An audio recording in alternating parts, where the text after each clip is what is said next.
Hi, boys and girls. We are ready for chapter 15 called The Crickets. And when we complete this chapter, we will be at a point where you are going to do the questions for chapter 15 and turn that in with your packet of questions. Do not turn in chapter 16 and on because we haven't done those questions yet. So for now, we'll read this last chapter. You'll finish the questions and organize it and make sure that you have every answer complete, and also make sure that you have with it those first 2 pages of the packets of story elements with the character traits.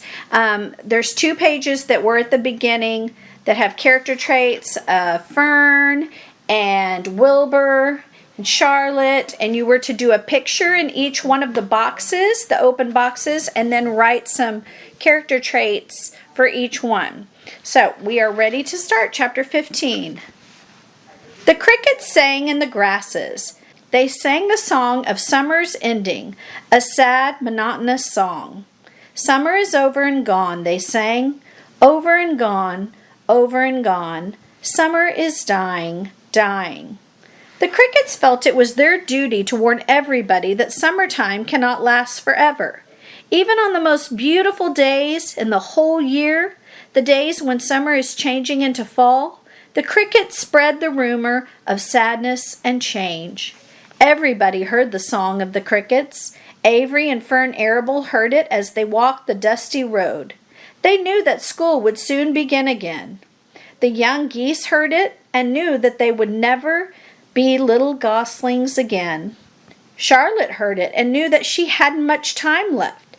Mrs. Zuckerman, at work in the kitchen, heard the crickets, and a sadness came over her, too. Another summer gone, she sighed. Lurvy, at work building a crate for Wilbur, heard the song and knew it was time to dig potatoes. Summer is over and gone, repeated the crickets. How many nights till frost? Sang the crickets. Goodbye, summer. Goodbye, goodbye. The sheep heard the crickets, and they felt so uneasy they broke a hole in the pasture fence and wandered up into the field across the road. The gander discovered the hole and led his family through, and they walked to the orchard and ate the apples that were lying on the ground. A little maple tree in the swamp heard the cricket song and turned bright red with anxiety. Wilbur was now the center of attraction on the farm. Good food and regular hours were showing results. Wilbur was a pig any man would be proud of. One day, more than 100 people came to stand at his yard and admire him. Charlotte had written the words "radiant," and Wilbur really looked radiant as he stood in the golden sunlight. Ever since the spider had befriended him, he had done his best to live up to his reputation. When Charlotte's Web said, "some pig," Wilbur had tried hard to look like some pig. When Charlotte's Web said, "terrific," Wilbur had tried to look terrific. And now that the Web said "radiant," he did everything possible to make himself glow. It is not easy to look radiant, but Wilbur threw himself into it with a will. He would turn his head slightly and blink his long eyelashes. Then he would breathe deeply, and when his audience grew bored, he would spring into the air and do a backflip with a half twist. At this, the crowd would yell and cheer.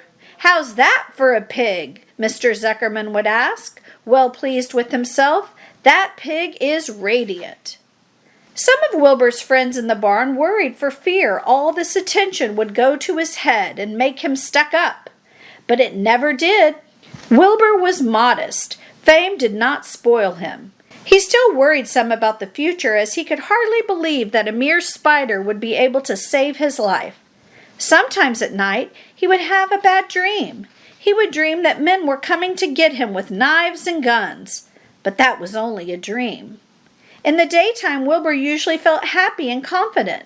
No pig ever had truer friends, and he realized that friendship is one of the most satisfying things in the world.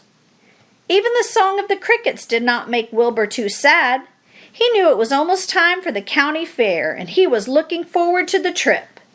If he could distinguish himself at the fair and maybe win some prize money, he was sure Zuckerman would let him live. Charlotte had worries of her own, but she kept quiet about them. One morning, Wilbur asked her about the fair. "You're going with me, aren't you, Charlotte?" he said. "Well, I don't know," replied Charlotte. "The fair comes at a bad time for me. I shall find it inconvenient to leave home, even for a few days." "Why?" asked Wilbur. "Oh, I just don't feel like leaving my web. Too much going on around here." "Please come with me," Wilbur begged. "I need you, Charlotte. I can't stand going to the fair without you. You've just got to come." "No," said Charlotte. "I believe I'd better stay home and see if I can't get some work done." "What kind of work?" asked Wilbur. "Egg laying. It's time I made an egg sack and filled it with eggs." "I didn't know you could lay eggs," said Wilbur in amazement. "Oh, sure," said the spider. "I'm versatile." "What does versatile mean? Full of eggs?" asked Wilbur. "Certainly not," said Charlotte. "Versatile means I can turn with ease from one thing to another. It means I don't have to limit my activities to spinning and trapping and stunts like that."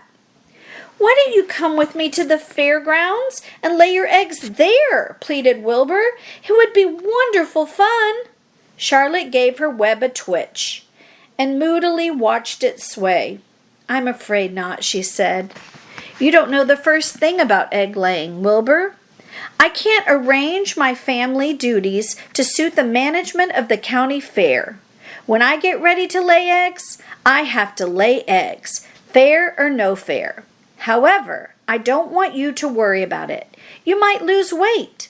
We'll leave it this way. I'll come to the fair if I possibly can." "Oh, good," said Wilbur. "I knew you wouldn't forsake me just when I need you most." All that day Wilbur stayed inside, taking life easy in the straw. Charlotte rested and ate a grasshopper. She knew that she couldn't help Wilbur much longer. In a few days she would have to drop everything and build the beautiful little sack that would hold her eggs.